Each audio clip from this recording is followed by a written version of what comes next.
আপনারা বলেন যে আমি মানুষ, আমি বাংলাদেশের মানুষ, আমার সাংবিধানিক অধিকারেই আমাকে দিতে হবে। সব সরকারের কাছে এটাই চাইবেন, আর তৃপ্ত চাই না আপনারা। আমরা, আমার সঙ্গে অনেকের পরিচয় আছে, আজকে নতুন পরিচয় নিয়ে আমাকে আজকে দেখেন নি আপনারা।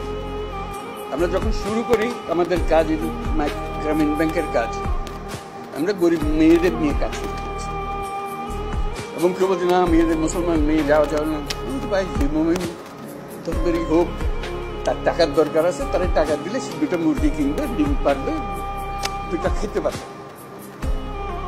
পাশের পাড়া হলো হিন্দু পাড়া, কেউ বলছে আপনি হিন্দু পাড়ায় যাবেন না, কেউ তো যায় না হিন্দু পাড়ায়, আপনি কেন যাবেন? আমি তো হিন্দু পাড়ার জন্য আসলে মুসলমান পাড়ার জন্য, গরিব মেয়ের জন্য এসছি।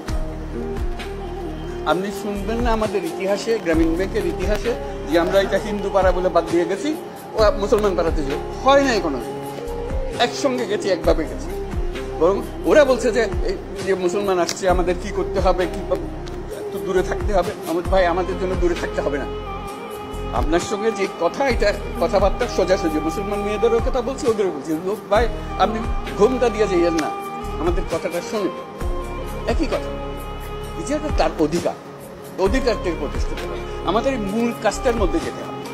আপনাদের নেহাত সুনির্বন্ধ অনুরোধ, আপনারা ওই বিভিন্ন ইয়েতে চলে যান না, ক্ষোভের মধ্যে চলে যান। এই ক্ষোভ হলে এই ক্ষোভের মধ্যে মারামারি, কারাগারি লেগে যাবে। একত্রই আসুন, এক আইন, যে আমাদের আইনের অধিকার দিতে হবে। আজকে যেটা বললেন যে আমরা আইনের অধিকার পাই না, আমাদের বিচার, এটি হলো আসল জিনিস। বিচার ব্যবস্থা আমাদের দিকে তাকায় না, পুলিশ আমাদের দিকে তাকায় না, কিছুই আমাদের দিকে তাকায় না। কারণ আমি অধিকারটা প্রতিষ্ঠা করতে পারি, আমাদের নীতিটা আমরা প্রতিষ্ঠা করতে পারি। আমরা যে প্রাতিষ্ঠানিক আয়োজন করেছি, এটা বায়াস একটা। আপনি যত কিছু বলেন, ওই একটা ক্ষোভ করতে আরম্ভ করবেন, তারা মজা পেয়ে যাবেন।